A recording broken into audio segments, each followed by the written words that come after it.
was she just like a model or like I know she No, was she had like No, 3 she was a albums. recording I think. artist. she was she was married to La Mancha there, right? Nick Nick Lachey. Lachey. Okay, La yeah. Mancha? La Mancha, the man of La Mancha. She married Don Quixote?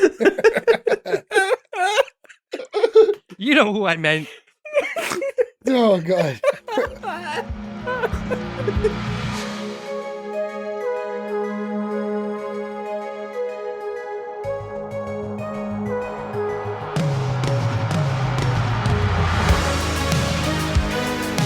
Welcome back, everyone, to S1E1, the show where each week we pick a different sitcom, watch just the first televised episode, and forgetting anything we might know about the future run of that show, rate it and decide if it's a show we want to greenlight or cancel. This week we're going to be talking about Lucky Louie. Lucky Louie went 13 episodes with only one season on HBO. Here we're talking about episode 1, which was called Pilot, originally airing June 11th, 2006. Going to get things started, I'm Jay Gags. With me as always, most of the boys, Joe, Gordo, Ferg, no Nick this week. What's going on, guys? Yo. Now she's got one of each.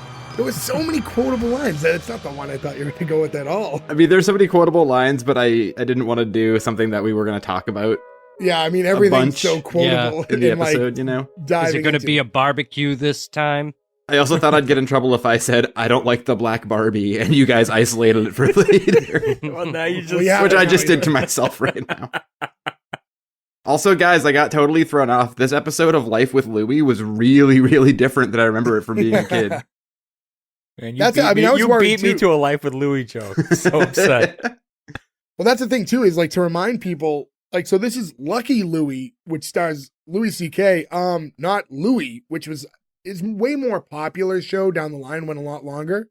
Or Life with Louie, starring Louis Anderson. Mom, But yeah, R.I.P. Lucky Louie being an HBO sitcom. I think it was the first sitcom they did, right? The first, like, standard, like, sitcom style show. Like One of this, yeah.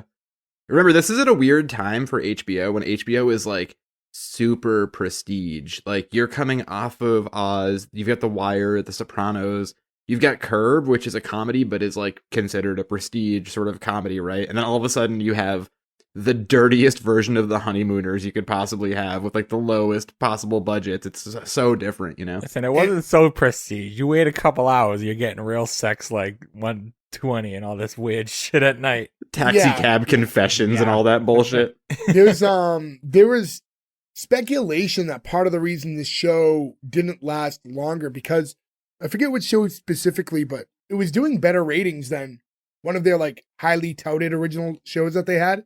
And that show has continued on for a few years and this got canceled because they were just like, this is not like, this was too like lowbrow for them. They just didn't want to be associated with this show after the first season.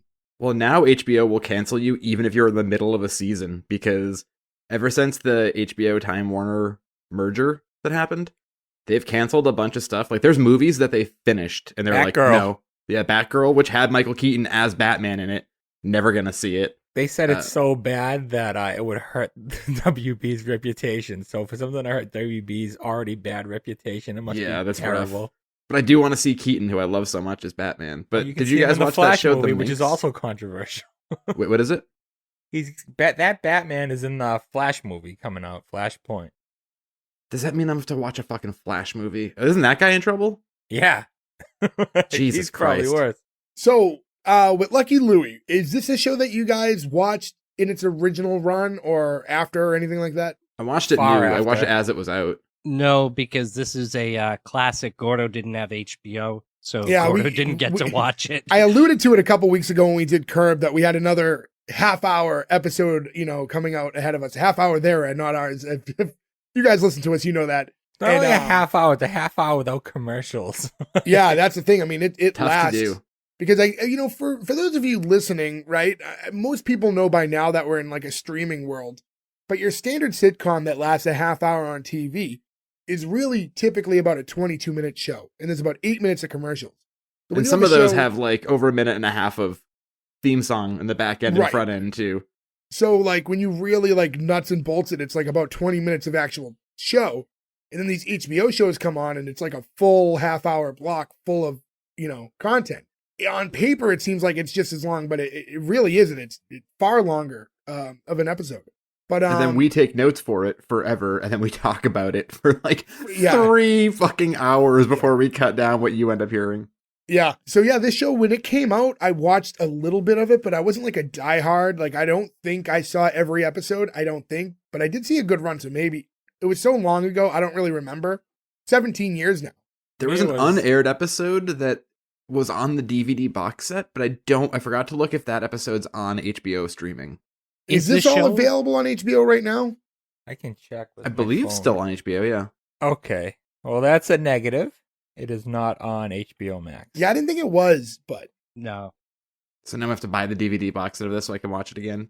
it's like $3, right? If you go on eBay, like I'm sure. I'm sure I could get it used on Amazon for like, $1 or I'm whatever. surprised they don't have either show. I thought maybe they'd have Louis. Louis actually Lucky bought Louie. the rights to his own show. You can go to his own website to watch that. So Oh, really? he has Oh. that available. Yeah. Did I he wonder do if that Lucky with Louie's this? on there too. I don't know if he did that with this. I know he did with Louis because it came up. He was on another podcast that I was listening to recently, and he had brought it up. Interesting. And yeah, well, so and real quick before we even get into the episode, guys, go to s1e1pod.com.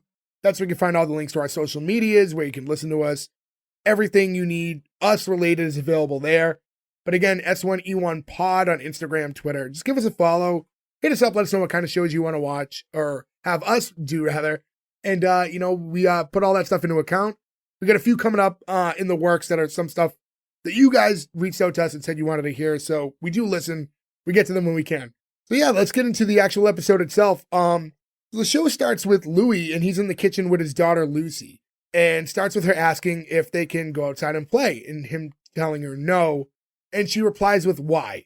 And it's kind of that ongoing gag. It's been used a bunch of times in television where basically everything he said, she's just going to reply with why over and over and over again. This was, like I said, about 2+ minutes of dialogue. It's also the Been- Terminator been 2 there. gag. But yeah, and you know what though? Even though it's been overdone so many times, it really worked here, I thought. And to just kind of go into it without having to say the whys in between, the conversation kind of goes from him explaining how daylight happens because they can't play because it's 5 a.m. and it's dark out. Too early for food, man. Eating at 5 a.m. unless you're still Right? drunk is a nightmare. And then he's explaining that he doesn't know about, like, he was talking about how the world turns and everything, and he doesn't know because he didn't pay attention in school. When she asks why, he's like, well, because I was high all the time. And she's like, why? He's like, because I didn't think it was going to matter. And Within kinda 10 like- seconds, you know the vibe of this show, which I really appreciate. He's talking to his 4-year-old daughter in this very real way now, because it starts very parental, but now he's just kind of reflecting on life and why he made the decisions he made, and starts talking about how he works at the muffler store and he thought it was too late to start a new career, and that, her mom makes the majority of the money, and starts getting into the economy. And I like that after the final why in this whole conversation was him just saying, because God is dead and we're alone. And she just goes, okay. That was the end of that. You know what's funny about it is that's how psychiatry like really works. Is like Yeah. they just go, and how does that make you feel? Oh, and why is that? And you basically break it down in your own head, and then you start getting philosophical and all that. And that's what happens with him. Is really getting into it. Yeah, I But he really got like the way a he I free- played got it. that. I got that vibe too. That like she was almost playing like a therapist to him. My favorite thing about it is some of the lines I don't think are supposed to be as funny track funnier to me because he's having such a serious adult conversation with her. When he says, well, we used to have good jobs, and he starts going on the thing about like the factories and like all that stuff being gone in America now. I find that so funny compared just to a 4-year-old. Like, that's such a great conversation to have. Well, that's it. It's you're not expecting the conversation to get this deep when he's talking to his 4-year-old daughter. So it just, if he's having the same dialogue with his buddy, it doesn't read funny. By the way, as a parent, if you want to get out of the why loop, you just answer because and get the fuck out of there. You just screw out of there. Mm-hmm. That makes So- sense. And then, like, to get into like the set itself, I felt the kitchen, like the whole set was a little too bland. Like they didn't do a good enough job dressing it to make it look like a real kitchen. I like it. You find out how much money they make and they live in New York. Sure. They're not going to have a lot of stuff, right? Yeah, they're struggling. Well, in the bedroom scene, I know the only time that the scenery popped out was like the bedroom scene later on, but like you could see the like the wallpaper, and it kind of had like the dingy, like almost old photo frame, like kind of built into it. If you notice, right above the bed, and I just feel like it looked like a dingy old New York apartment. Like I stayed there at some point in my life, you know? Yeah, I've definitely slept on a floor in an apartment like that multiple times in New York and woke up and smelled like mold. And for realistic factor, I guess, the real factor here, you open the front door into a kitchen, which New York City is the only place that like I've ever seen that you open up your front apartment door into a kitchen. Yeah, usually back doors open to a kitchen, not front doors. Yeah. And if your back door, your kitchen opens up, you also could just fall to your death, like Andrew Dice Clay's apartment in that show we covered. Oh, Bless This House, which you guys can go back and listen to. There's a scene where she opens the back door and then they cut to the house and you're like, no, that doesn't work. There's no way there's no stairs there. It's just outside. I just felt that something about the open rooms that didn't have a lot of set decoration mixed with the lighting, it felt like it was recorded like on set, which obviously it is and most sitcoms are, but I felt like it exposed it a little bit. I needed just a little bit more texture kind of going on. It kind of makes you feel like you're watching a play.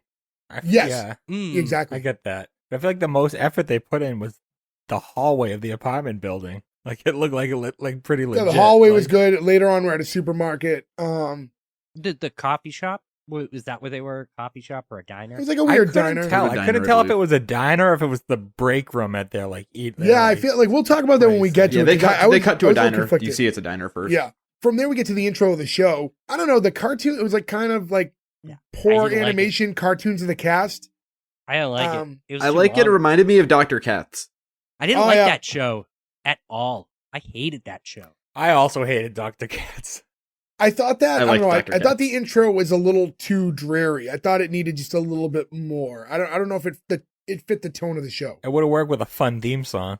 Well, I will say I did look up who the person was or the animation company who did the credits because I was interested because it's interesting. It's different, right? And the only other credit the person has is they did animation for a 2012 Mo Rocca documentary.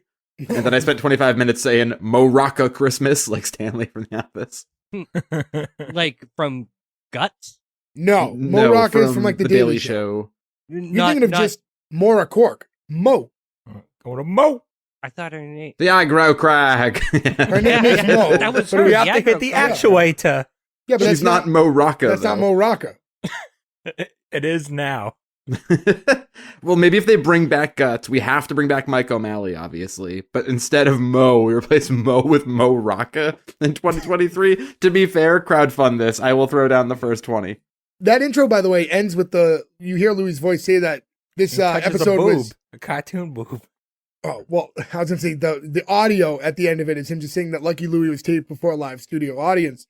I like when they actually say it. It's a real throwback these days because it never happens anymore, but it puts me right in the sweet We don't spot. have to speculate either. Yeah, there's so many episodes where we go back and forth and we can't tell if it's canned laughter or not. And I don't know, I think there's just something added to it when it's legitimate laughs.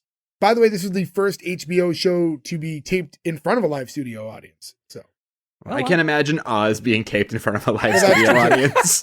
A lot of their shows are not formatted for such a thing. That's why, we said this might even be their first sitcom. So like the crowd's laughing too much where he's stabbing a swastika into that guy's ass. Can we please maybe reset and not do this in front of a studio audience? Yeah, that's when the light flashes for everyone to go, ooh. From the intro, we get to the next scene. We're back in the kitchen and it's Lucy's 4th birthday party.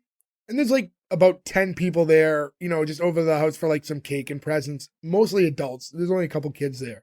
Lucy starts to open her gifts. The first one being a doll from her aunt, Tina. Is it her aunt or not her aunt? They're not aunts. Mike and Tina are just friends. Just Louie's best friend, and they're like best friends, and it's all right, Mike's Louie's boss I wasn't too. sure if her and Kim were sisters or not. So just friends. She's the friend aunt that everybody has. Yeah, she's with the big mustache guy. I know. Okay. Visually, that makes zero sense, but. And R.I.P. Mike Haggerty. He's in a million things. Oh, he passed. He passed last year. He was in one of my. He's like in my favorite scene in all of the first Wayne's World movie. I was gonna say I would look through his credits because I'm like, I know this guy, and he's in a bunch of stuff, but it was like, oh no, Wayne's World. That's where I know him. He was in a show that came out last year on HBO, actually, too, called Somebody Somewhere. It's like a sitcom comedy that he was like the dad in. And I know they were filming a second season. I don't know if he was able to film any of it, but that was a really funny show, too. Well, That's probably definitely coming can't. soon. He definitely can't film anymore. Not can he film now, Gordo? Did I he meant, film anything? Was he able before to the film any past? of it? But all right, so not his aunt, but in any event, she gets her first Barbie doll as a gift. Lucy's pretty excited by it, but Kim, her mother, who's Louis' wife, played by Pamela Adlon. Bobby Hill.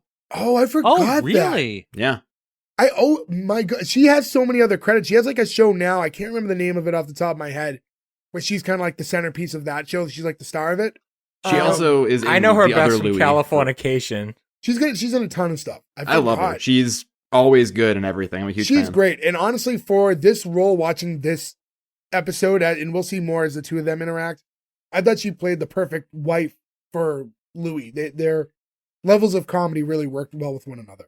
Yeah, I agree with that. And I guess just while we're here too, we talked about Mike Haggerty and Pamela Adlon, but Laura Keitlinger and Jerry Minor, both SNL alums, and Jerry Minor too from The Office, from the oft forgotten season 8, a season I think some people hate more than season 9. But the whole storyline where Val's got a boyfriend, he owns the Jamaican restaurant, and Yeah. he plays the boyfriend who Daryl's sort of fighting over Val with. Yeah. He's like making the tacos for everyone. He's like, yeah, because you're fucking my girlfriend. Yeah. He's in a ton of stuff. If you look Yeah, up he his always credits, pops up. he's in like every show half the shows we've done on our show, if they were made in the last 20 years, he's been in an episode of. He's on everything.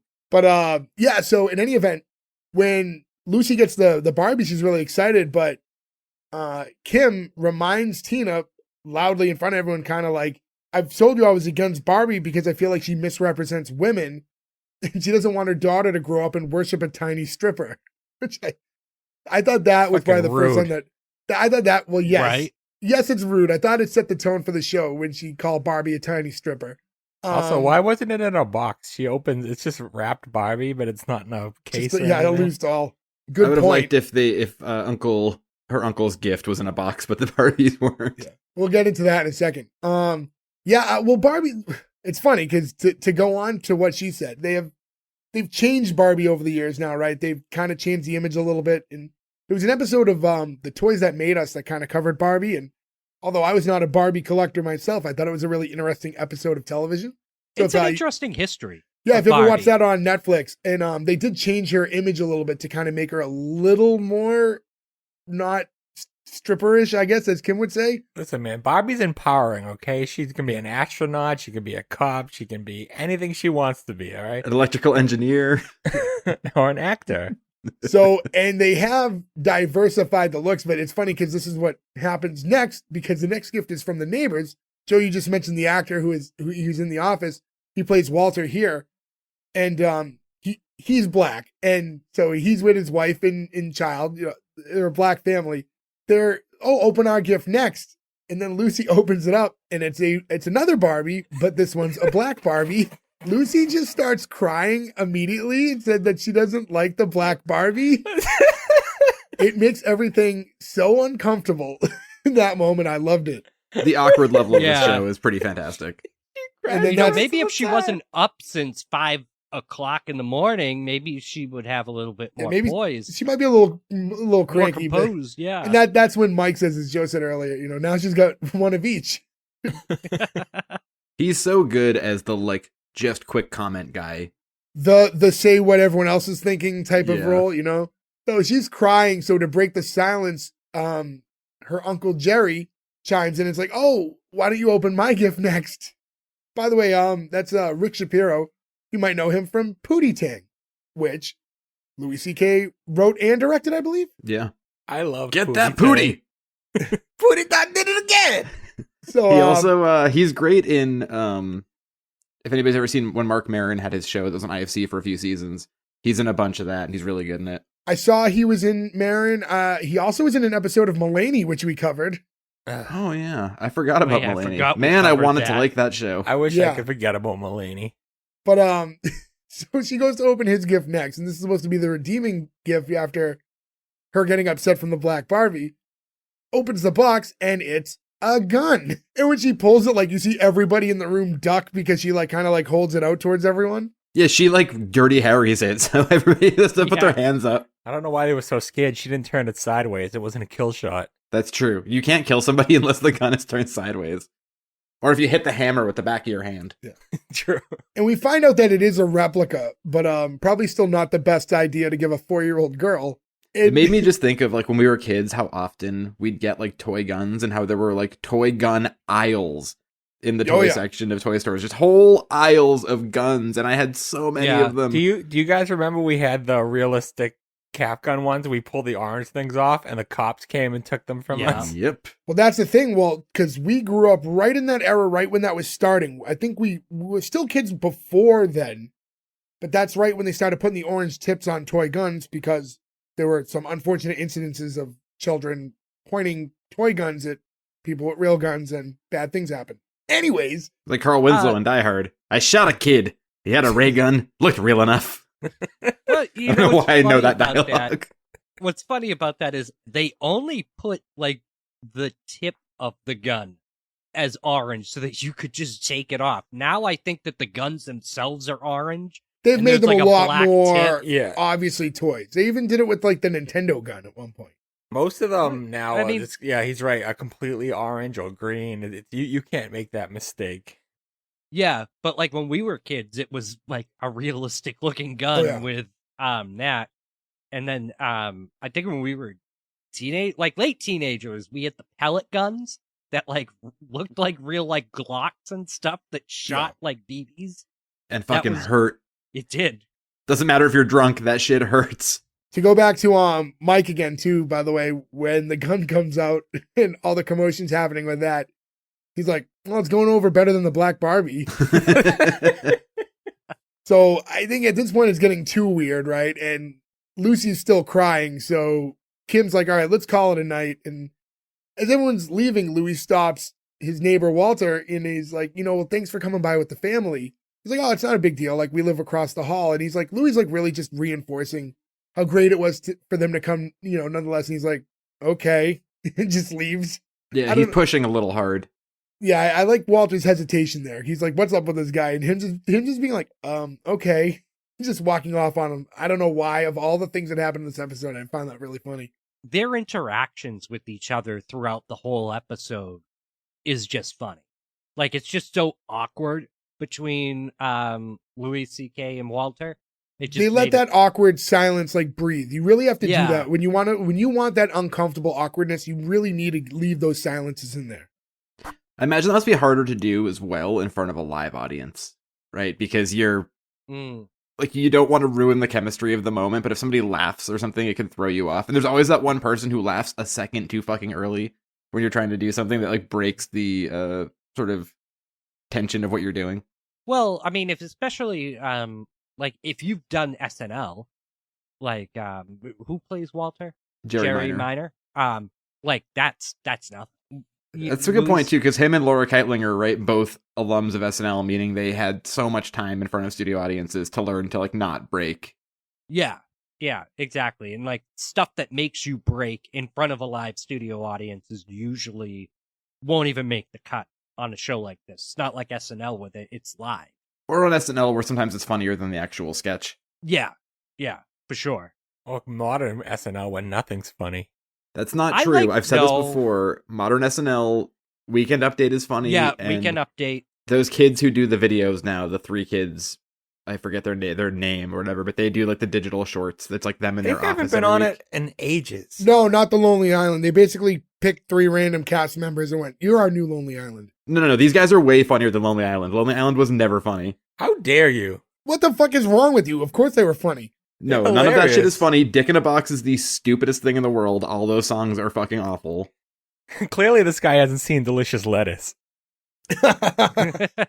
Also, they did and they're like not just cast members, album. They're writers and they're comedians and they're very funny and their like shorts are super good. And you don't think that the Lonely Island are funny comedians? And like I think they're funny writers? comedians. I was just saying I don't think there's Lonely Island stuff is funny. What about Hot Rod? Hot Rod is funny. Okay. I will give you Hot Rod. And So, R.I.P. Robbie Knievel. Yeah, Yes. that's my boy. I don't like that movie. I know but, you hate that movie. That's why I brought it up. But so the last to leave the house is Uncle Jerry, who before walking out asks if he's like, maybe I'll just wait a couple years and give her the gun when she's a little older. And Louis like, no, man, just leave. So now everyone's gone, and Kim's taking Lucy to like get washed up before bed, and she asks Louis if while she's doing that if he can clean up the kitchen a little bit. But as soon as she leaves, he sits down to have some of that birthday cake because like no one ever ate the cake. Kim walks back in like a second later, just kind of just going back and forth, grabs the 2 Barbies, throws them in the trash, and then grabs the cake and said like, don't eat this crap. It's all like hydrogenated oils, and just tosses that in the cake in the trash. And I know they don't have a at ton this of- point, I hate her, by the The way. whole audience groans when she throws Yeah. the cake away. Like, why would you waste all that cake? Waste all that food in general. Like, you can tell they clearly don't have a ton of money, right? And like, look, Yeah. cake is not good for you, but It's you have not? food in the house. Don't waste it. You know what I mean? Also, she threw away the kids' gifts, and she clearly loved the first Barbie. Yeah. That's a weird move too. Also, that was only those were 2 of her 3 gifts she got. The gun had to go back, and then she threw away her other 2 gifts. So this kid got no gifts for her birthday now. And no leftover essentially. cake. It's one And of no those. cake. Yeah, I guess What crappy birthday? from Kim's perspective, because she had made it clear to her friend before she didn't want her daughter to have a Barbie, I guess it's somewhat justified because she had made that known beforehand.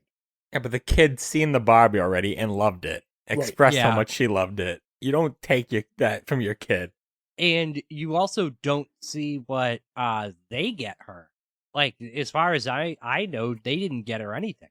They got her a birthday party with Dominoes and a cake she wasn't allowed to eat, and that's what they got Yeah. her. Did you ever have any of your toys thrown away as a kid? Somebody gave you? I can't recall that happening. Not instantly, to Maybe- my knowledge, unless it happened like maybe. quickly behind my I'll back. have to think. That's a weird one to put me on the spot for. I would I get know so I must angry. have. My I mother feel knew like it's better. just traumatic if it happens to you that you'd remember it, but Oh, my mother wouldn't have cared. My mother would have just tossed that shit right out and told me. Well, the to thing grow is, up. as you get older, that's when like the parents do the whole, you're away at school, so this is when they grab the trash bag and start cleaning out some of your old toys that you don't use as much. Like it's a time-honored tradition. So my mother's trick was always, she told me and my sisters that this poor family that lived at the street's house burned down. They lost all their toys, and we have to give some of them. And this would happen every year. So you're just thinking, like, this is the most unfortunate family of all time. We need to move. There's a pyro who lives down the street. yeah, has anybody We been gotta looking get for out of the here. arsonist in Winthrop? Maybe we should try to track him down.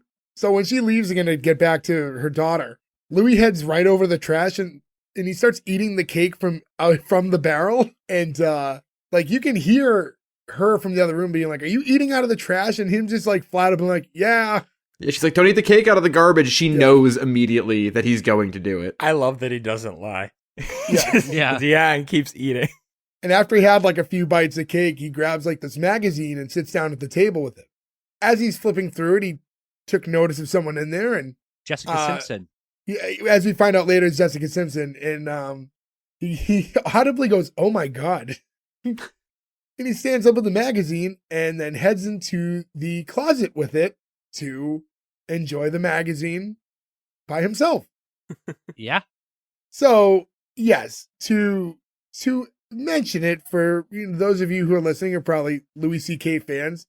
Obviously, the content of which happens in this episode is a little eyebrow raising, knowing what happened later down the road with him in real life. I don't think we're gonna get too into it, but a little odd that it happened in this episode because just knowing what happens. But I think that's all we'll say on that matter at the moment. We can say things would have been a little better if he just kept to doing it in a closet. Perhaps. Probably. And so while he's in the closet, Kim heads into the kitchen and she's trying to find one of her daughter's toys that she likes to take a bath with. It was like the old duck or whatever it was. And eventually, while looking, opens the closet where she discovers Louis, who's engaging in some hand-to-gland combat.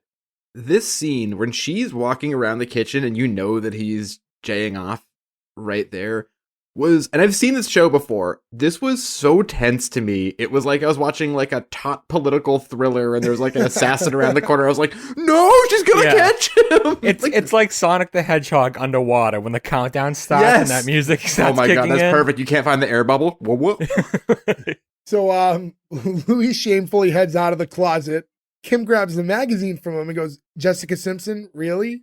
And then she walks out of the room and then he just goes, well, I'm not jerking off to her music. That was like the perfect reply to that. I mean, he Yeah, what are you gonna immediately say to that? wipes the slate clean at that point, right? Like that's what would bother her. It's like, I mean, I'd be offended to that. What, jerking off to her music? Anything to her music. I think What did she sing? Like, was she just like a model, or like I know she? No, was she had like Oh, 3 she was a albums. I recording think. artist. She was. Oh, she was married to La Mancha there, right? No, Nick Nick Lachey. Lachey. Okay. La yeah. Mancha? La Mancha, the man of La Mancha. She married Don Quixote? You know who I meant. Oh god. Oh man. There's your clip, Jay. I'll say this. Jessica Simpson, as far as vocal talent went, in that era of everyone was just like a blonde pop star, like it was her, Britney Spears, Christina Aguilera, Mandy Moore. She was actually one of the better vocalists. She actually had a great voice. I think, Nah, man, Ashley got the talent. Mm, I don't even remember I couldn't even anything tell about Ashley you. Simpson. I couldn't even tell you what Ashley Simpson even did. Whereas like Britney Spears and Christina Aguilera were like good. they were like the top two of that era, but Jessica Simpson like legitimately can sing very, very well. I think it actually got overlooked by the fact that she had like a playmate like body and look to her. Wasn't Jessica Simpson also the person who didn't know that chicken of the sea tuna wasn't actually chicken? Yes. Yes, Yes. and Yeah. buffalo Yeah. wings. Case closed. Yes. I think that was for the show, if I'm being honest with you. I think they tried to dumb her up for a reality TV show. I don't think anybody's that dumb, but what do I know? I hope for her sake that is the case. That was she did the commercial with the buffaloes have wings, if I remember. I think that was That a was play playing off off of it. that. Playing yeah. off of it. Yeah. Oh, okay. I didn't And know what that band was Nick there. Lachey in again? One of like the 98 4th tier boy degrees. bands, right? 98 Degrees. Holy shit. Again, the other forgotten band of that era. They Speak They for were one yourself. step above O-Town. one of their How dare you? O-Town is great. one of their music How many videos, times I've offended you for so many weird reasons tonight? one of the 98 Degrees music videos stars the late great Dustin Diamond. Well, he cameos. Oh wow, we're talking about other cool guys tonight. Yeah. So now it's the next morning and we're back in the kitchen and Louis heading in and he's asking Kim if he's going to take their daughter to school this morning. And then Kim's like, oh, by the way, I made some tea. And as Louis sits down to start having some, she goes, is now a good time to talk about the closet? Which he obviously did not want to talk about. And she asks him like, how often do you do that? And he's like, I don't know, not very. Like, I don't know, it's like whenever you're not around. Is the closet special? I like It's my that. jerk off closet. Well, to be fair, there is really no other room that we can see. Looks like there's a bedroom, probably daughter's room. A bathroom? You kitchen. probably do it in the bathroom where Yeah, you you can probably lock the would. door. Tiles that you gets cold. I mean, you lay down a rug, you're good. She she then asks if like what do you normally think about? She then says, do you ever think about me? His face when she says that is fucking amazing. It was great because it pauses because it's like you think he's like, how do I answer this delicately? Or like, what's the right way to answer? But instead of taking that approach, he just goes, what are you, high? Why would I do that? Honey, that's magic time. I can think about anybody. I can even combine women. I can take Britney Spears' head and put it on Barbara Bush's body. I was like, Joe, what right kind there. Joe of, going I know. right now. I was What kind gonna of say combo that's is that? That's a man with a vision. That's a Joe man right there. Well, please let's not maybe so much. But I was thinking, first off, yeah, the weirdest combination of people to pull from. But also, if Was For- Barbara Bush first No. lady at that point? no, This is it's like 2006. 2009. Really? I mean, 2006. Was it It 2006? feels like this was in the early 90s, the way that like the film is. It does look a little. It looks It's done really to videotape dated. on purpose. It's because they're Yeah. poor. So everything looks Yeah. poor. No, But, I mean, I really thought this was early 90s. No, this is like the other Oh, Bush is the first lady at the time. 2006. Yeah, so it's Laura Bush. Yeah. If you're gonna pick another first lady from that era, though, you should obviously pick Nancy Reagan because she was notoriously known for her very good fellatio skills. Oh. I think they called her Golden Throat. I think was actually her nickname. No, you wouldn't do that because it has Britney Spears' head, so you wouldn't get that fellatio. Well, okay, so you take Britney Spears. Okay, so my choice, I guess, is Barbara Bush's body. I don't want to keep talking Nancy about Reagan's this. head. I don't want to do this. Well, you opened up Pandora's box, my friend. I didn't know. It was Or Louis did. Louis opened up. But to go back, I thought, like, from Kim's perspective, do you think that's, like, almost a little hurtful? And he's like, do you ever think of me when you're doing that? And he's just like, what are you, high? Like, come on. I was sitting alone watching the episode and said, you say yes and walk away. Say yes and walk away. I said the same thing. I said But the also, exact same thing. Kim commits a golden relationship rule here, too, that you don't break.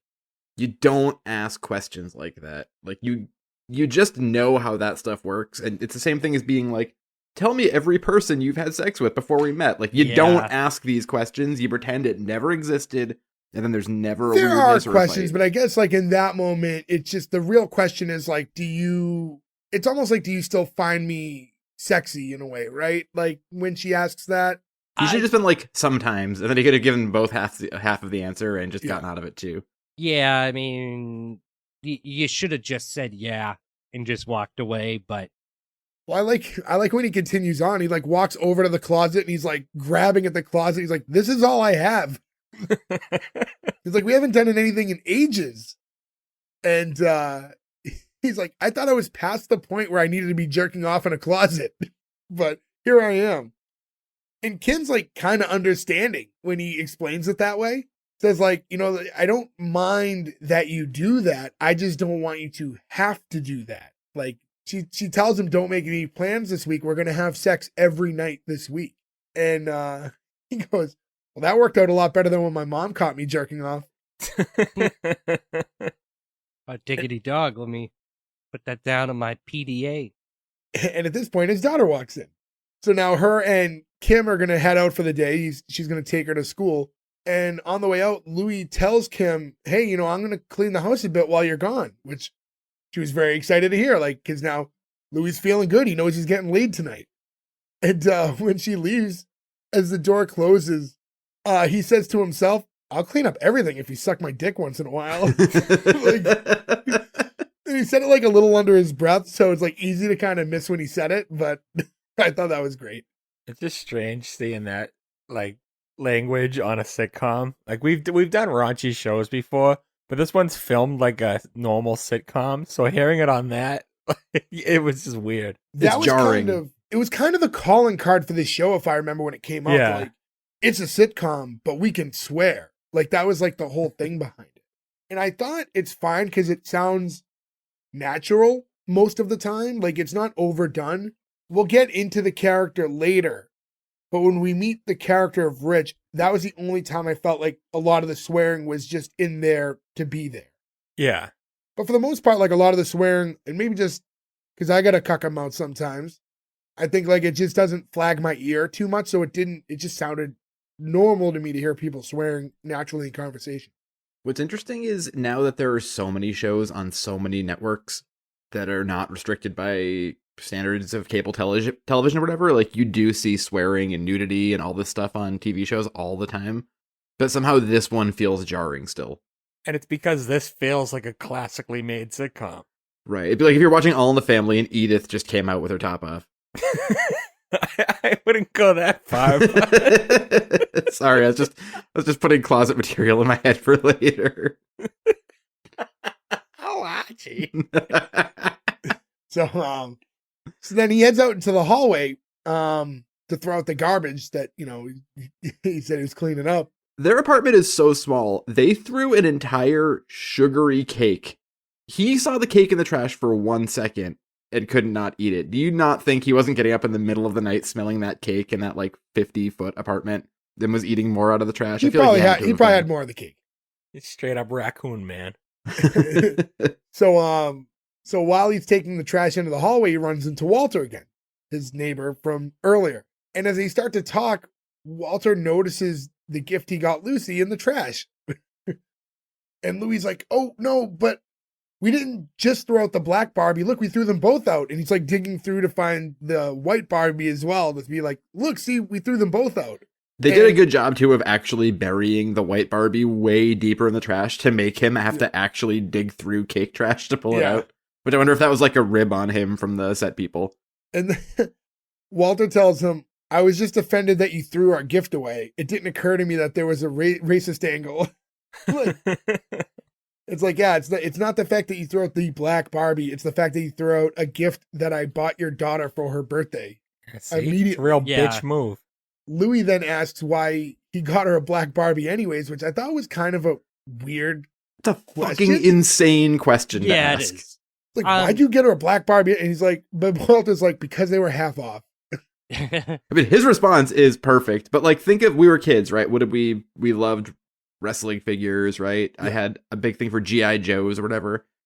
Plenty of black wrestlers, plenty of black G.I. Joes. Never once was I like, you got me a black wrestler. Like, you know what I mean? Like, and I don't think even if they did that, my parents I can't imagine somebody ever being like, well, why'd you get him Ahmed Johnson? Yeah. Aside from his terrible work rate. We could be so lucky. Unfortunately, there was no Ahmed Johnson Hasbro. It just reminds but there was a Jax, and I do have him. There was a Jax, yeah. Can I just say, I can't talk.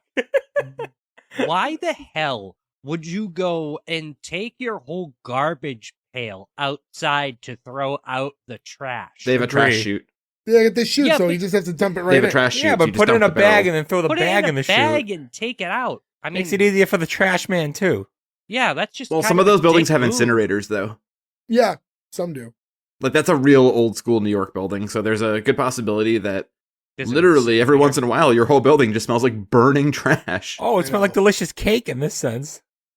Yeah, I mean, that's actually a good thing, right? Well, I don't know if it counteracts the plastic Barbie smell, but so every now and again you got to throw an orange in there or something. Spice it up. But yeah, next scene, Louis in what might be the dirtiest diner on earth with Mike and his friend Rich. Rich, I mentioned a minute ago, played by Jim Norton.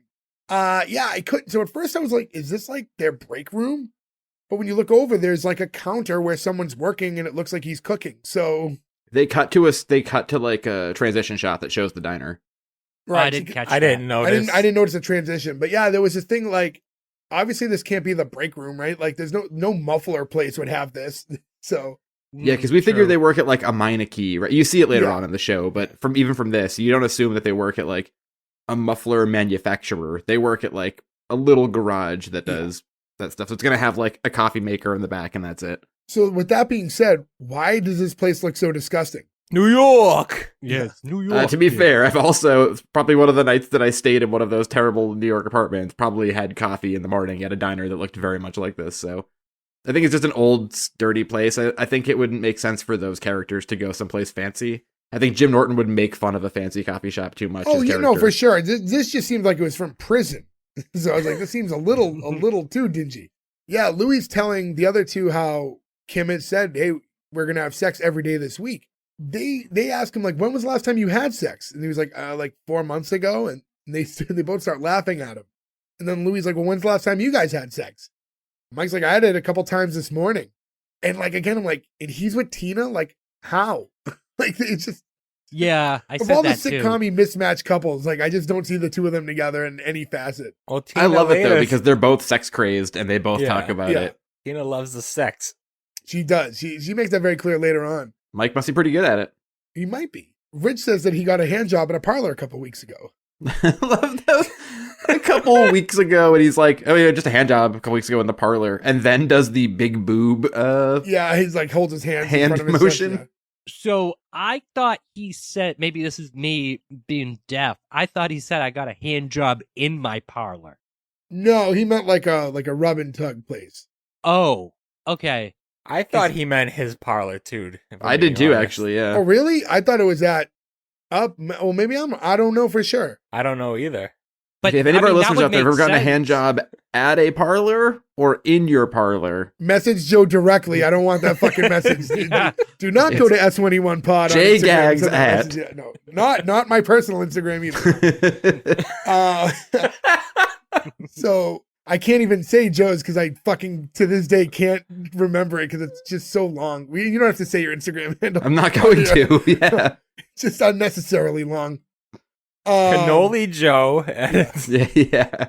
So Mike then tells Louis, Kim's only doing this because he's trying to have another baby. Rich is like, do you think she woke up this morning and saw that dirty freckled cock and thought, yeah, I want that stuck inside me? Which replies, maybe. It's even just like a halfway possibility. I loved how he responded to that. And, I'm more impressed that they figured that out. Yeah, they both.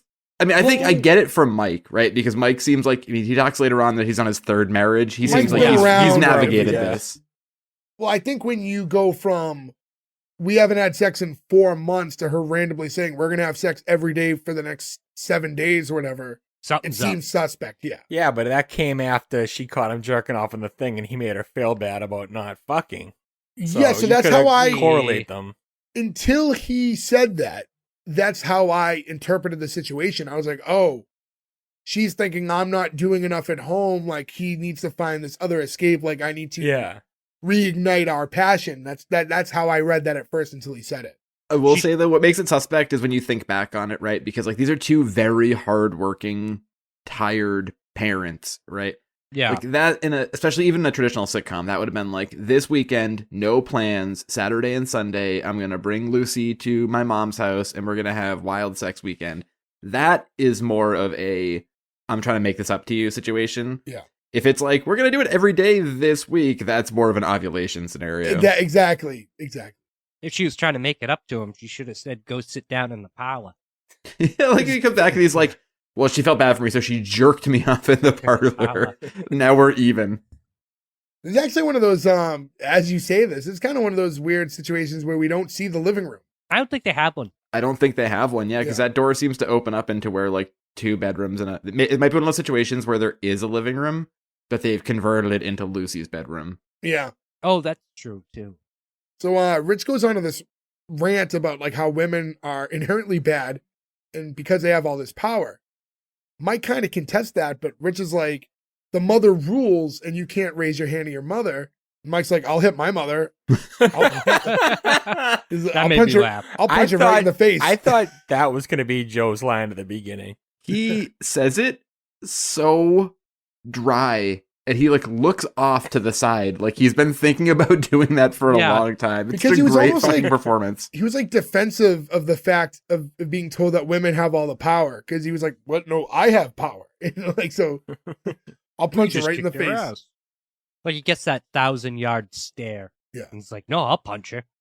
And during this conversation, well, I'll just say this to poll the 2 people on this who are married. Gordo, do you feel like you have power? Oh God, no. Yeah, there it is. I have no power. I am below the dog. Like, wife, cat, dog, Gordo. You have cat dog? I was just gonna say it. Fuck you. Alone in the world's a little cat dog. God, one day with a wolf and a purr. Maybe it was born in a house, little stir. What is wrong with all of our brains? I know the whole thing. No blue bunny, no 3-eyed frog, just a feline canine little cat dog, Meow, meow. cat dog. Meow. Alone in the world, little cat dog. Are they gonna bring Cat Dog back? I feel like they're bringing back a bunch of those characters. Probably. I'm sure at some point in time. I don't know for sure. I don't watch a lot of Nickelodeon at this age, but I mean, I think that they did like a video game, they tried to do like a Mario Kart type thing. Oh, like an All-Star? No, it was a fighting game. It was okay. A fighting game? That seems weird. Like Cat Dog versus Inside Out Boy? Like, guys, what the fuck are we doing? Oh, Stickly. Oh, you mean Write to Me, Stickly, P.O. Box 963, New York City, New York State 101. We used to know things that were like, important to the world. Quick, now ask me math. Yeah, I know. Ask me Pythagorean theorem. Well, let's not go there. Well, yeah, so moving right along. So as Rich continues to talk, this teenager walks up to him and says, hi. Rich is like, meet me in the bathroom. And then a second later, excuses himself. He's like, give me a minute. I have to go sell some weed. I think one thing we didn't mention too is that, so everyone's hanging out together and everyone is dressed like adults, but Rich is just in a bathrobe. Like they're at a diner and Rich is just in a bathrobe. Oh, is that what he was in? I thought he was in like I a couldn't tell that it was smoking about. jacket. Yeah, I didn't No, even he's just in a notice. bathrobe because anytime you see him the whole series, he's just always in a bathrobe and shorts. Oh, So Okay. next scene, Louis is heading home and he runs into Walter in the hallway again. And Louis is trying to make it up to him and he offers to have him over for dinner tomorrow night. And Walter is trying to get out of it and he's saying, I work late. And Louis is like, no, like, let me make it up to you. Like, I'll make meatballs. I just thought it was such a random item to just be like, I'll make meatballs. I love meatballs are one of my specialties of my food, so I totally related to this. Well, I'll make you guys meatballs sometime. But would you present it as like just making meatballs? No, I'd be like, I'm gonna make gravy and like a big Italian Yeah. dinner. We'll have spaghetti. Meatballs will be part of it. Maybe meatballs is his best dish, and he really wants to mend this relationship, so he's gonna make him his best thing. I know, it Yeah. just seems like I've never been like, oh, what are you having for dinner? Meatballs. Like it's not, it's Weird a to not side add item, yeah. spaghetti into the yeah. equation somewhere and when you're naming it. Yeah, What if it's Swedish meatballs?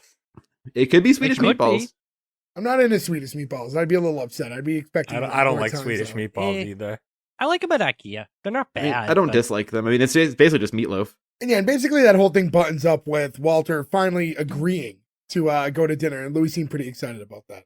So next we see him walking into the bedroom where Kim's like already laying in the bed, and she asks him, "Is that a new shirt?" Saying that it looks good on him and how it's maybe you're losing weight, and I guess she's trying to just set this mood a little bit, but he's just wearing a ratty Red Sox t-shirt. Why does he have a Red Sox shirt on if they're living in New York? Well, he's from Boston. Yeah. In real life, he's from Boston. He wasn't born in Boston. He's pretty much but on the raised there. show's context, is he supposed to be from Boston still? They I don't, mean, they don't say it, but I touch guess you it could on it, yeah. infer. probably just a little nod because he's from here. But also, like, I don't That's know. how you I've get your gotten ass shirts. kicked in New York. I went to a Miami Heat game when I had to go to like a work function in Miami once, and I bought a shirt. So, like, I don't have any. I've done that at a week. Like if I'm traveling to see sports, sometimes I'll grab a shirt of like a team or something to commemorate it. Yeah, it's kind of just like a memento. And this looked like Miami Vice, so I was like, all right, I got to get this. Nothing makes less sense to me in the world than like you at a Miami Heat game. Like it's just, Oh, the best part about it too was that all of the like corporate people at my company were like, we're all going to this game together. We're like, okay, I've never been to a basketball game before professionally. That'll be fun. But they all got like an owner's box, and they put all of us like in the stands, so we could just like look up and see them all like, woo! We're sitting there drinking like $11 Miller Lights, being like, oh god damn it! They're looking down. Also- Look at the peons. Ha ha ha ha ha. I've didn't seen invite every you? major sport live except for football. Basketball, I think, is probably one of the most enjoyable to watch on TV because it seems like it's moving so quickly and is so slow in person. They I stop love for basketball live. everything. No, I love basketball live. I like the mop men. Yeah. that I'm come pro out. mop man. My dream job is to do that for the Celtics. Come out. Do you think it's the same guy who drives the Zamboni in the winter as the mop man in the spring, and then he's the guy who runs the big tarp across the baseball field when it starts to rain? He in the just summertime? he gets drunk one day and rides a Zamboni across the basketball court. Joe, I know this is an audio podcast, so a lot of people won't be able to catch that. But can you just do your putting the tarp up motion again? I don't know how to do this. But well, there's a tarp over here. yeah, Joe looks like he's going One over skiing. here. For those of you listening, as soon as Louis heads into the bed, she jumps right on top of him and starts making out with him. And he breaks away from her and is like, "Why are you doing this?" He throws her off of him. He doesn't Yeah. just break away. And Pamela, I didn't look up how tall or anything, but Pamela Adlon is like, looks like she's maybe 5'2" and weighs like Yeah. 90 pounds. When he throws her, he could throw her. I just like that. Well, he looks concerned. He was like, "Why are you doing this?" And she just looks at him with a straight face and goes, "I want your dick." She's like, "I need it." And he's like, "You've been hating on my dick for like 4 months now, and now you need it? What's up with that?" She's like, "Well, I forgot how great it is, and I remembered." And like the way she's delivering it, you can tell that she's not being sincere. She's not being sarcastic, but she's not. She's like She's being just- robotic. She's almost. trying to just say what she thinks he wants to hear, but she can't put emotion behind it because it's not real. If Yeah. only she grabbed his crotch and said, "That's my purse. I don't know you." We'd be in a much better place right now. And then he asks her straight up, "Are you trying to get pregnant?" And she says yes. And he's like, "We can't afford a baby right now." And Kim reminds him that, like, we agreed after Lucy that we'd have another baby so she wouldn't be alone. Louis like, "This isn't a good time." We currently have negative $50 in the bank right now. We would need to actually raise $50 just to be broke. I loved that line. And the That was studio great. audience did too. It's Yeah. a great line, yeah. And I feel like we've all probably been there. I know for sure I have. We were like, I have negative money in my checking account. I don't get paid for 2 days. What do I do? Not eat is one thing, I guess. If you're that poor, don't be throwing cake in the trash, you bitch. Right. Bring it back. Don't waste the trash. Ferg is so hung up. Ferg Yeah, was you're so really mad about it. I mean, I just don't think you should waste the food. You But know, I'm a Fergie's man. like, You know, I'm a man who loves cake, but I was more mad about that she threw away the gifts. Ferg was like, you just threw away my favorite alcohol chaser. How dare you throw this cake away? So, man, don't hate on the cake chases. For those of you who haven't been listening for a long time, it's been revealed on the show before that Ferg's favorite chaser for hard alcohol is a piece of cake. No, it's not my favorite. It happened once, and it was at your house. a But, day that will live in infamy. And Kim's telling Louis that, Lucy's 4 and, I want to get pregnant now. And he says, like, well, you're not getting pregnant without my sperm. And she hits him back with, like, that's not your sperm. That's our sperm. That's my sperm. Then, like, lunges at him, like as if she can extract it from him by just grabbing it out. Right at that moment, Lucy walks in and asks Louis to read her a book. And he goes, yes, thank God.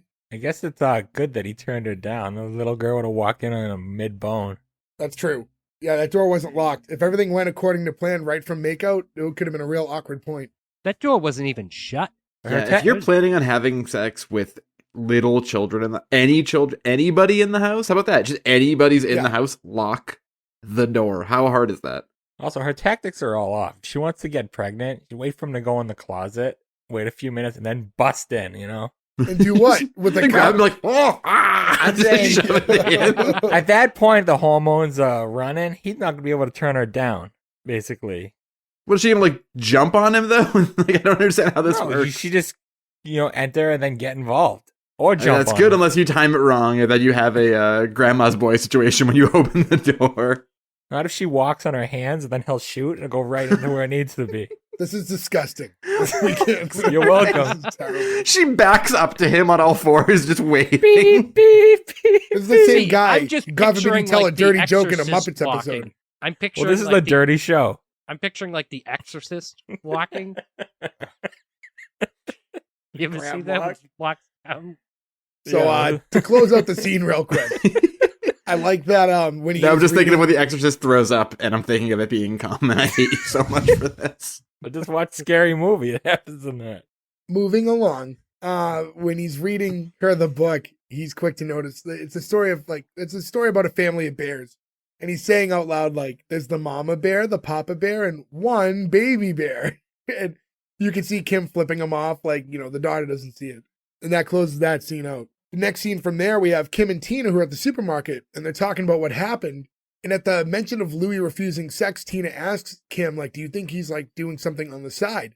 And Kim explains that he doesn't even wash anymore, and she's pretty sure that he's the only girl that will, like, even, like, potentially get near him. And Tina says that shouldn't matter. And Tina brings up how much she wants sex herself. And says that Mike stinks, he just holds her nose and fucks him. Oh, how romantic. A trooper right there. A good woman is what she is. I gotta say, I shower every day, but I am like the sweatiest individual in the world. And I have to only imagine that there have been moments where it was like, I probably smelled just terrible. You know what I mean? I would imagine, like, seeing, and no disrespect to Mike, but to needing that dick that bad. I mean, he must have crazy good dick. Like, the fact that he stinks, too. Come on. Yeah. True. True. We gotta put up like a picture of him. I like that, R.I.P. Also, by the way, guys, R.I.P. R.I.P. Stinky Dick. Listen, I didn't speak ill of the dead like these assholes. Yeah. Well, You guys are bad. Leave him and his bad Pringles people. can dick alone. He has passed on. well, Kim says, like, none of that's even the problem. Louis won't fuck her because he's worried about money. And Tina's like, you charge him for sex? The way she delivered it, I thought was just so great. And Tina starts explaining, like, you're letting him think, like, way too much about it. Like, you just need to seduce him a little so he doesn't think at all and you just go in for it. And then she's, like, demonstrating on this roast that she's already holding. And she's, like, grabbing it and slapping it and, like, kind of talking dirty to this roast. And there's another customer who's, like, behind them in the aisle. who like turns and kind of has like this disgusted face. And Tina's like, "What? I'm gonna buy it." And then like, I don't know, a second later, she Just throws it back anyways. As she's Tosses it right leaving. back. See, I was expecting like the mousy looking librarian girl behind them to like kind of be like, "Oh, I got the vapors." Like, be like, No, "Oh, she should have wow." Harry met Sally to be like, I'll have what she's having. She should have She come buy- and grabbed the thing that she put down, like the roast that she put down. But to be fair, it's already tenderized. That's one step done. Yeah, that would have been like actually a nice little button on the episode. Of it ends the same way. She says, "What? I'm gonna buy it," and then throws it back. And then that woman just runs up and grabs that roast and puts it in her carriage. That would have been like a nice little way to close that. Because then she goes home, has sex with the roast, Well, and then has it for dinner.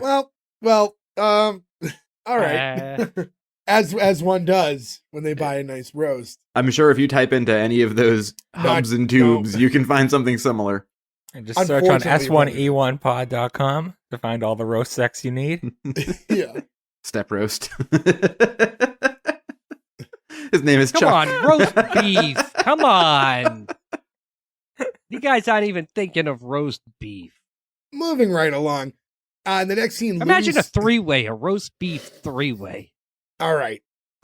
So next scene. Louis sitting at the table after just finishing his dinner, and Kim walks over and shoves her chest like in his face. And she's like, "Oh, I'm sorry, I forgot my glass." She's trying to seduce him, as Tina mentioned. She's acting sexy in a very cropped MC5 t-shirt, and it was working for me. And then she walks over to the oven and like opens it and bends in, like without, bending the knees too much. She's like, "Oh, look at this dirty, dirty stove." And Louis like, "Stop it." She's like, "Why? Is this turning you on?" It's like, "Yes, dummy." I just I like that. something about calling her a dummy there was so funny to me. So in any event, she just goes for a full-on grab here, and she's got a big old handful of Louis at this point. Handful of Louis. And His she freckled goes, cock, as we found out. yeah. Yeah. So after he says that he was being turned on, she grabs his dick and goes, "Well, do something about it, you big fucking pole smoker." Just completely unexpected and so fucking funny. I just wonder, like, how many times did they have to do that line? Like, can you look him in the eye and say that straight face, did not laugh? Yeah, like how many like cut-ups did they have of that? And he tells her, "We can't afford it." She says, "Stop thinking about it. All you should be thinking about is all this ass," and bends over in front of him. He leans over into her ass and screams, "We can't afford it." He just yells into her asshole. It's such a fucking great moment. I fucking died when he did that. I just didn't see it coming. It's crazy. He's able to think with his head and not his little head. Like In that moment, yeah. yeah. I mean, it's impressive, right? Because financial ruin be damned. Most people would be like, "Well, here we go." Well, speaking of financial ruin, she says, like, "Yeah, talk to it, baby." He screams into her ass. I love her ability, like, if this is a real conversation, right? Like, Yeah. her adaptability in this situation is very she's commendable. trying so hard to make it work. Yeah. And he says, "My dick is too aware that your pussy's a chamber of financial ruin." Just like, if that's not going to turn you on. So she storms off in anger after the rejection. But now Louis is too turned on from what just happened, and he's back into his closet.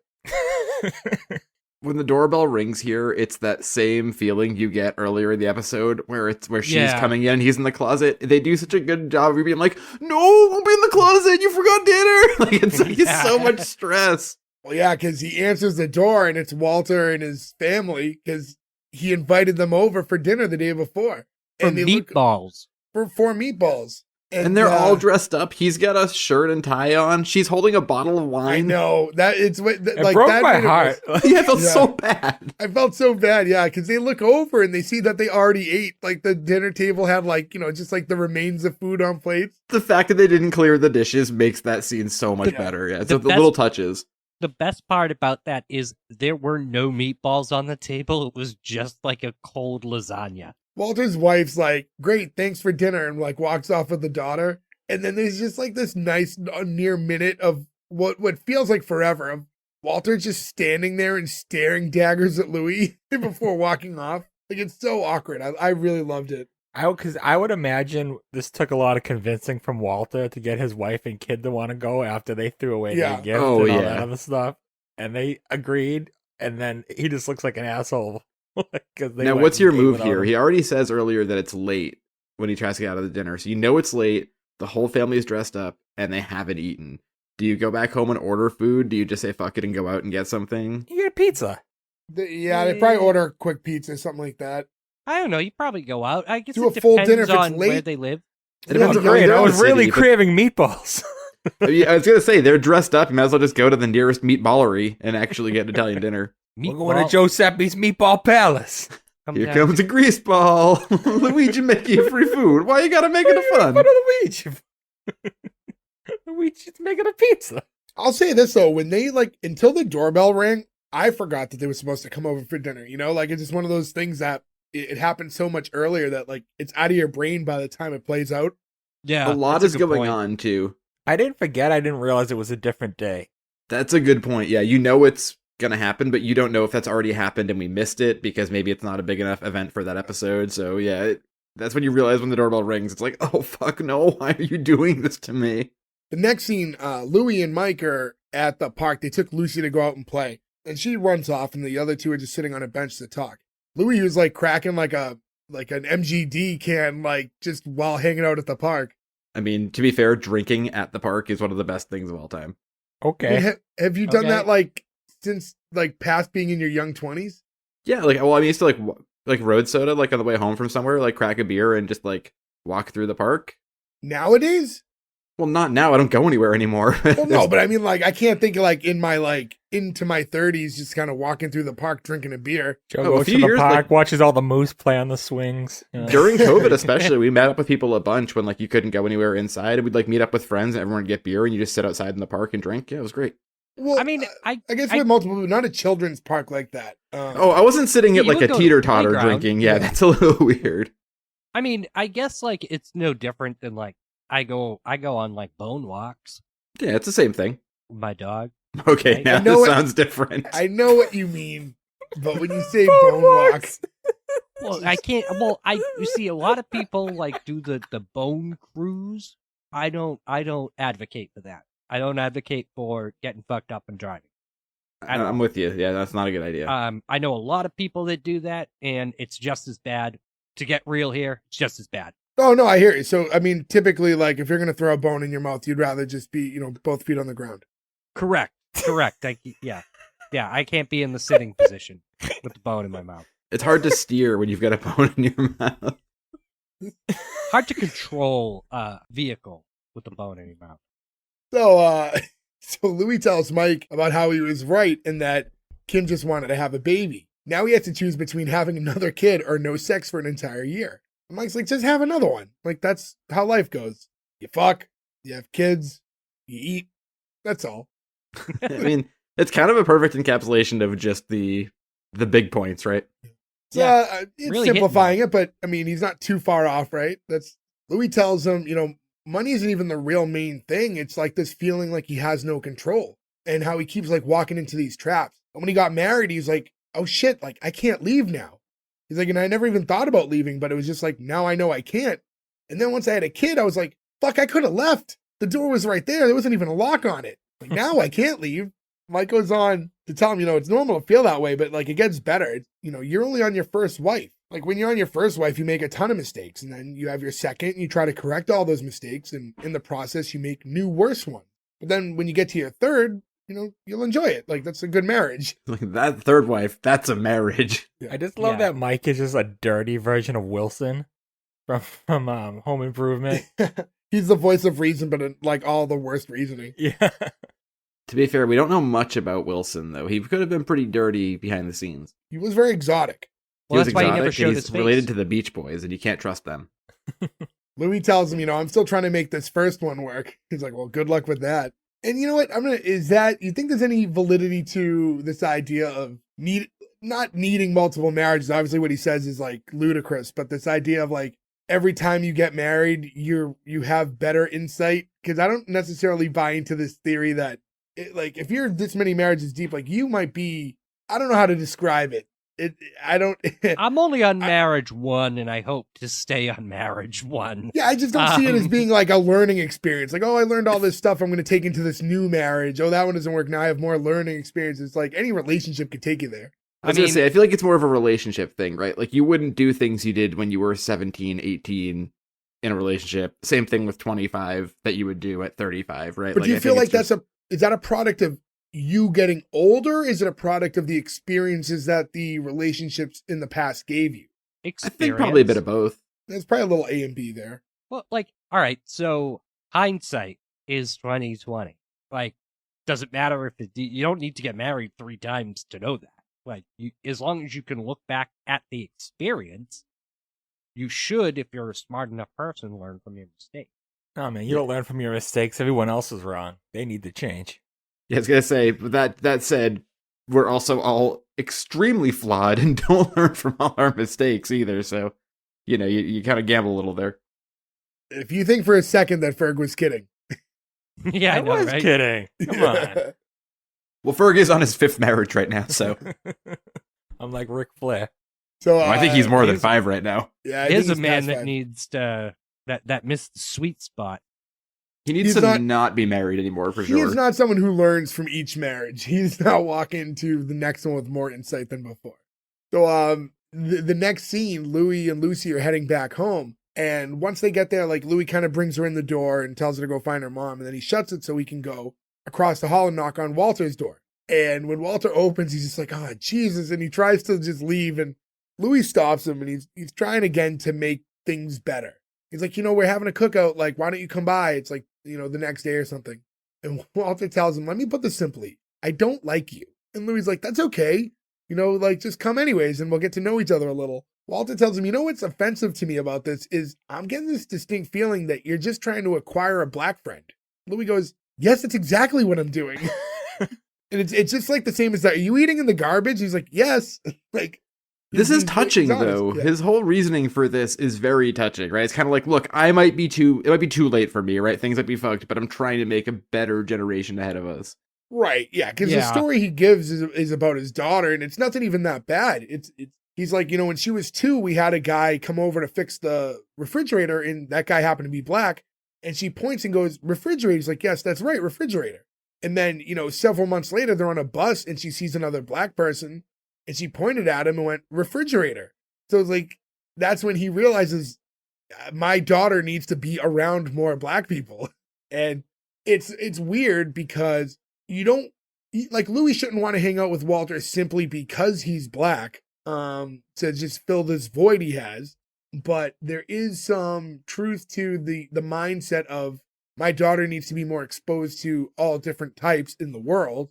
But you can't hang out with someone simply because they're black and like, I need one. What if the daughter wasn't wrong though? When they were on the bus, it was actually Refrigerator Perry. Yeah. He was like, hey, cool. Super Bowl shuffle, man. Let's do this. What it made this much better is in the beginning of the show when she was crying, she should have said, I don't want the refrigerator. I don't want the refrigerator, Barbie. Would have been. Yeah. I feel like you'd have to flip it around so because the joke wouldn't work in the beginning, but there should have been something there. Like a refrigerator. She should have said something about a refrigerator. How could they though? Because you don't know this joke yet. It wouldn't have made any sense. Well, that's the point. It gets explained down the road. Foreshadowing. You could have potentially teased something and then came back around to it later, but I think it even could have been when they were at the barbecue. You could have had them at the barbecue, and he could have said, "Hey, man, I'm sorry she threw away the refrigerator, Barbie." Like it could have been Louis saying it later on once you knew the origin of it. No, but we don't even get the cookout. There's no payoff. Yeah, that's true. No meatballs, no cookout. Well, there no is meat. Just freckled cock. We don't see the cookout, but Walter does eventually agree to it. And he says, like, after that whole story, he's like, I understand, but I still don't like you. And Louis is like, that's okay, just pretend. There's something so sad about that. Just pretend to like me. The excitedness about that's okay as long as you pretend is kind of like childish and fun, though. Yeah, Walter does ask him, like, is there actually going to be a barbecue this time? He just was falsely promised meatballs recently. Yeah, he's like, got fool me once, shame on you. Fool me twice, shame on me. Well, Louis promises this time that there is going to be a cookout. So Walter agrees and he goes, I guess it's worth it if I can help one little white girl learn the difference between a black man and a refrigerator. Everybody has great lines in this. There's not a line wasted on any character. Even as we go into the next scene of the check cashing place, even the check cashing guy gets a great line in.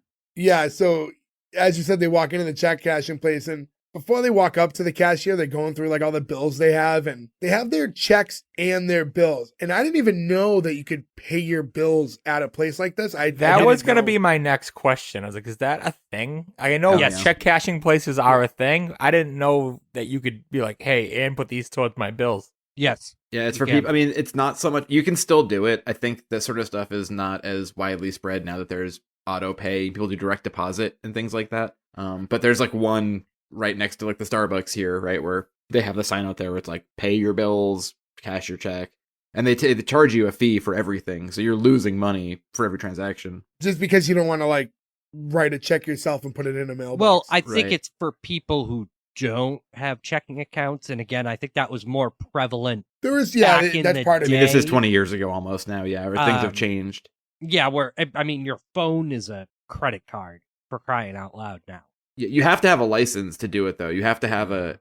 I mean, look, when I worked at a Staples when I was like 16 or whatever. I didn't have a bank account yet, so like the first, because you're like 16, Exactly. right? So I'd go to the check cashing place in Revere to cash my check every week. They take like 1%, right? So when you're making $100 a week or whatever, they take $1. Like it's not a big lift, so that's how they make their money on it. But I've heard so many drug deals happen in there, waiting in line to get my checks cashed. I think it's like, unfortunately, that's sort of what it like comes down to, right? It's people who are in a lower status where they have to go there because they don't have a bank account, or people doing sketchy shit. That's because it's a cash transaction. I mean, But it's there just are like- also cameras all over those places, and the the ones that are like Western Union or like branded to a big company, there's like bulletproof glass everywhere, cameras everywhere, and you have to have an ID to do any transaction. They photocopy it or take a picture of it.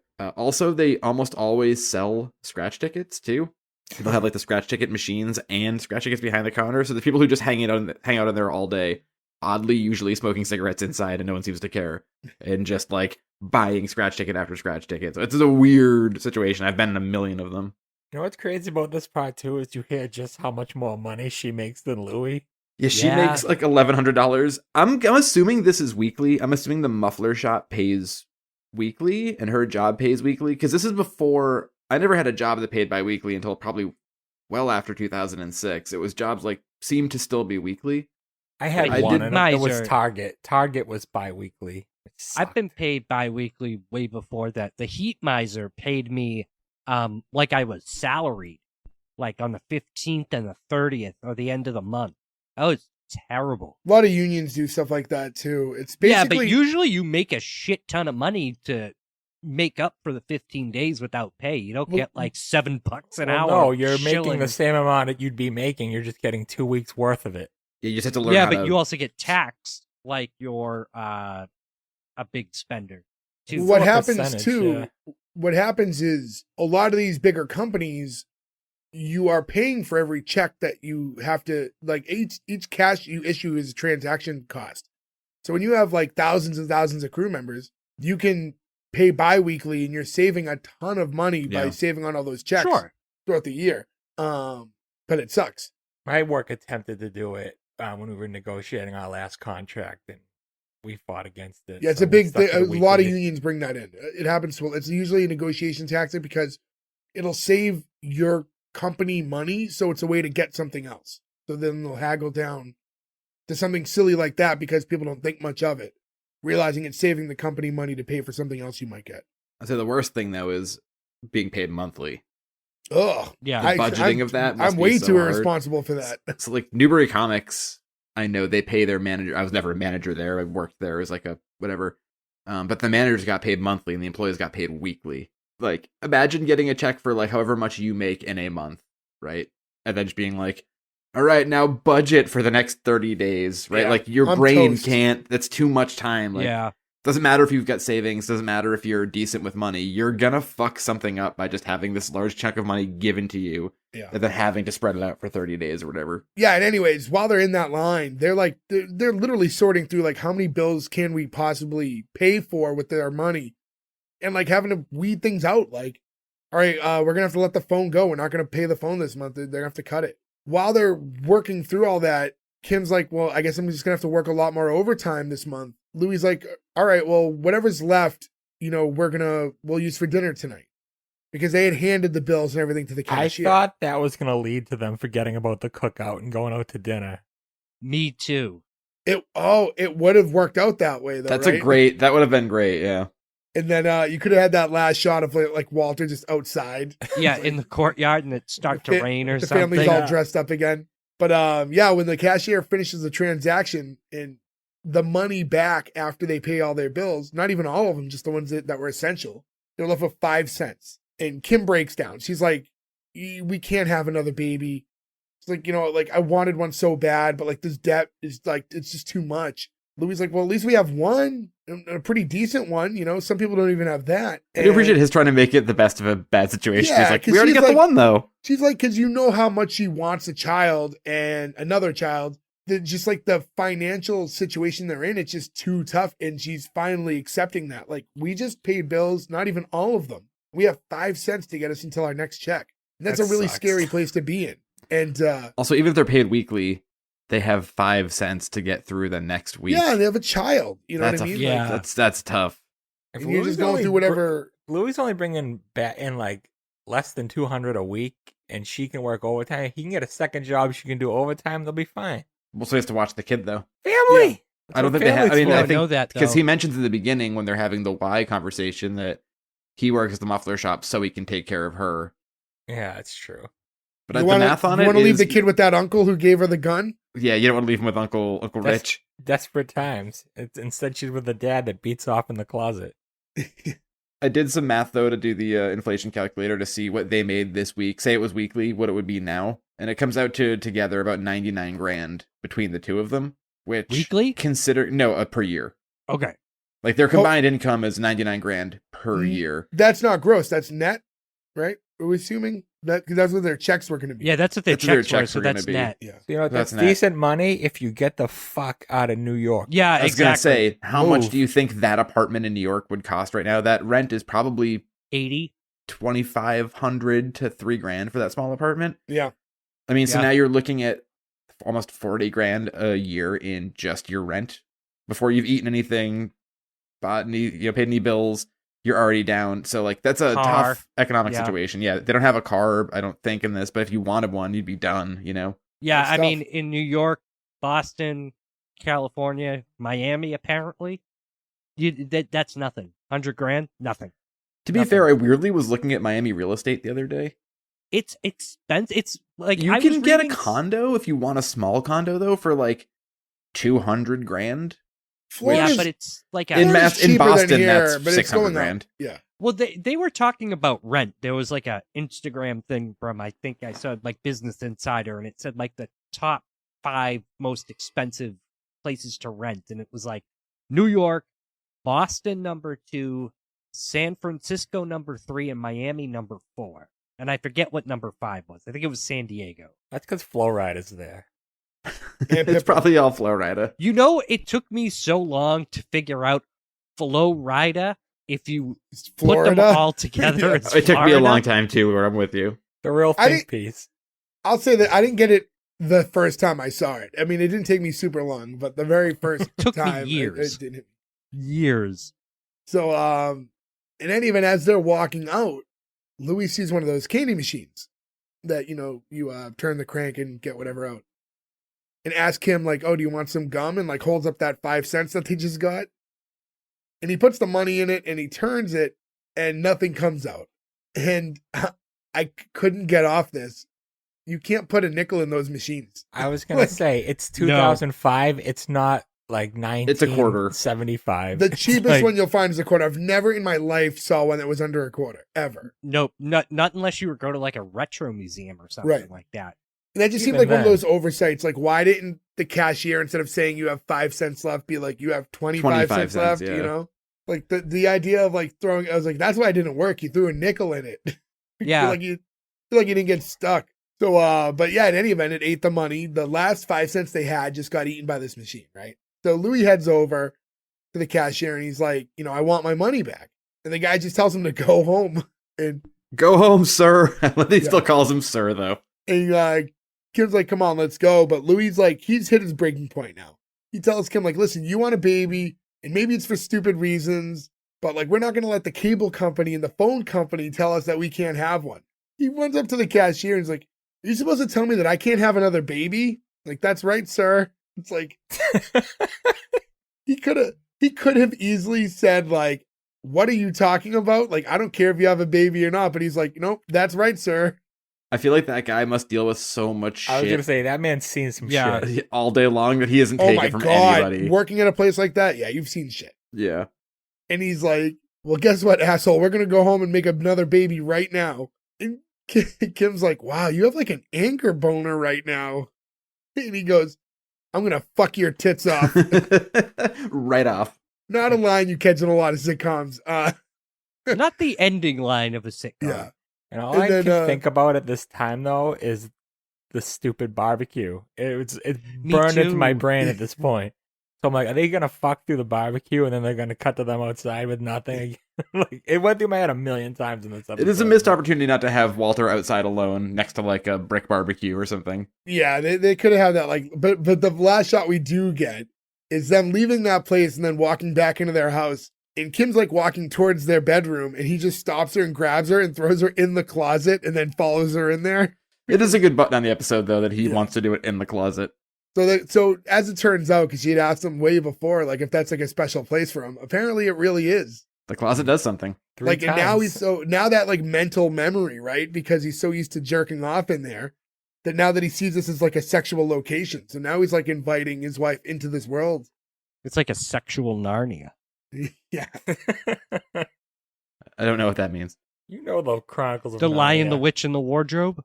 No, I don't. I've never We seen that. read it. You in, go like, in the third wardrobe, grade. it takes you to a whole new world. Come on, Joe. Narnia. Isn't that Joe, Alice we read it in Wonderland? like third grade. We watched It's like it a at like sign. You watched Yeah. the stupid play at that Yeah, to do place the that play. Winthrop liked to take you to. Yeah, Oh, I the that's don't what remember North any Shore of those Theater. plays. I remember going to those plays. I probably just slept through it. The South Shore Yeah, Music yeah. Theater? Is that Yeah. what it was? Yeah, North something Shore. like that. North Shore North Music Shore. Theater, yeah. All I remember about that play, about the play and that story in John, because I never saw any of the Narnia movies or anything. But Neither did I. You're I remember okay. that a big thing that got the kid in the closet was like Turkish delights, right? Wasn't that the thing?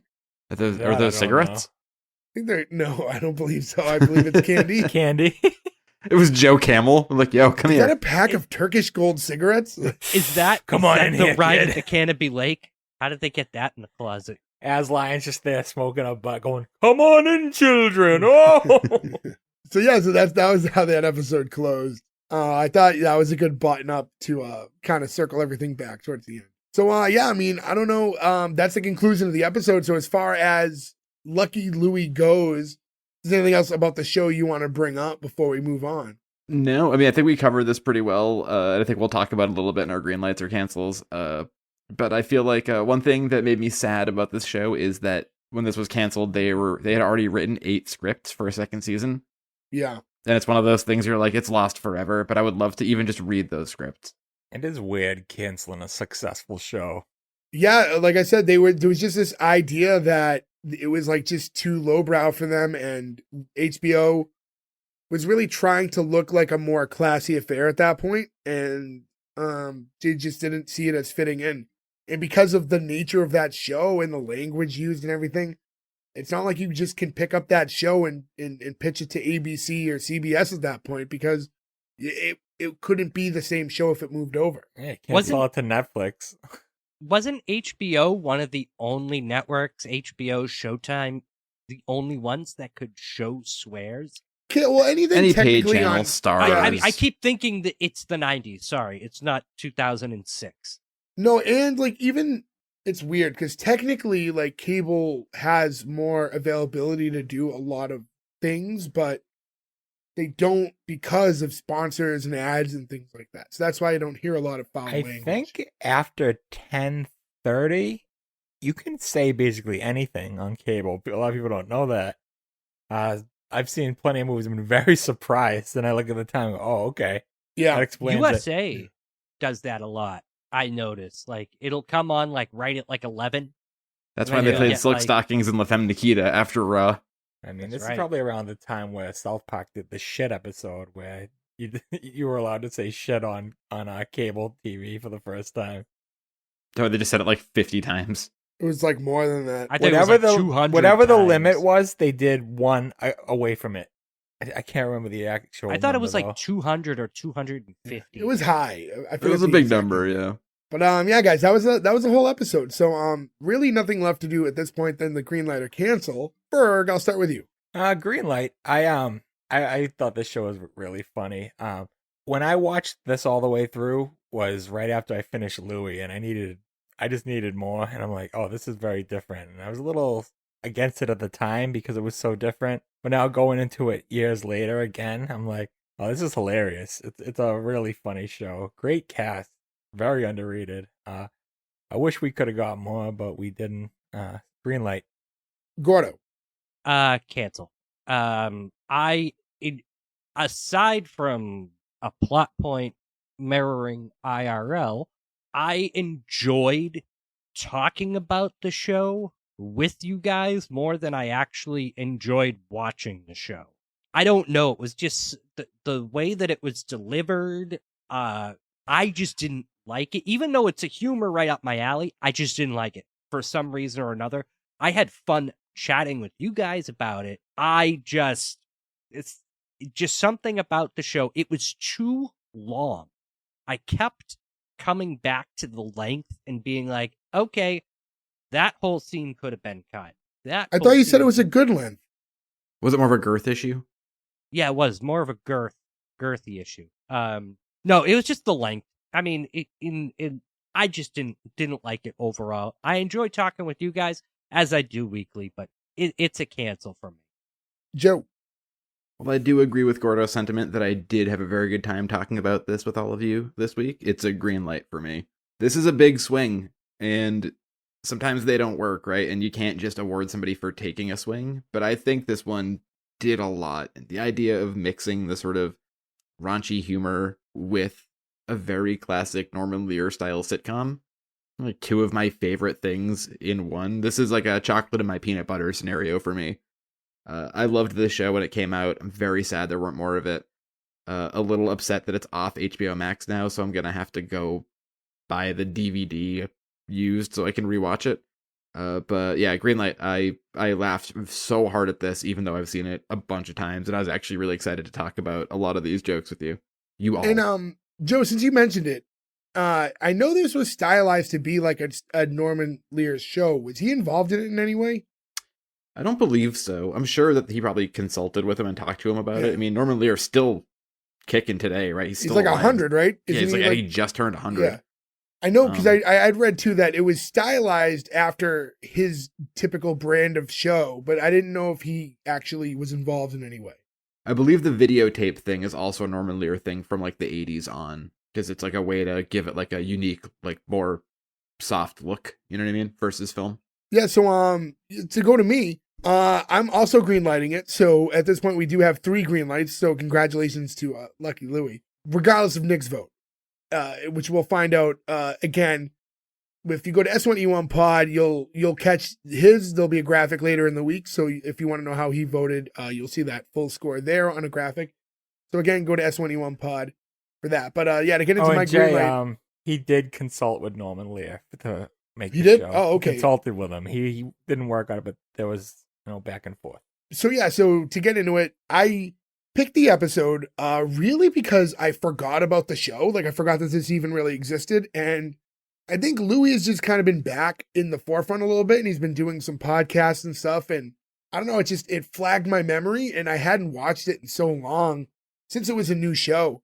So I was like, I just thought it'd be an interesting thing to cover, especially where it was a sitcom that was using foul language and things like that. It's a different take on the standard sitcom that we're not used to. So I thought it would be interesting to see, does it work? Because it's sometimes there are situations like that where, because they overdo it. But I like that this wasn't like, in a lot of ways, it was the sitcom that swears was kind of how it was pitched in a way, but they didn't lean into it or overdo it to a point where it was like distracting you while you were watching.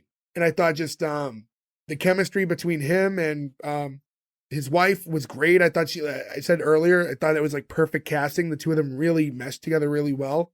And I just liked it. I thought there's some quality issues that could have been improved on. I would have liked to have seen a little bit of budget into just dressing the sets and stuff again. I understand they're poor, but and you can put something on the wall like a shelf. But yeah, it's a green light for me. So again, that being said, congratulations to Lucky Louie. You do live on to see another day with us. We are giving you the green light. Again, you'll know Nick's vote when we get that, and that'll be on a graphic on S1E1 Pod. It's on Instagram. So go ahead and check that out. Give us a follow there. But yeah, that's all the time we have for this week, guys. Catch us again next week. We'll have another episode for you. Thanks again. Hit us up. Goodbye. I think we got the best dirty freckled cock. I think we got the best refrigerator, Barbie.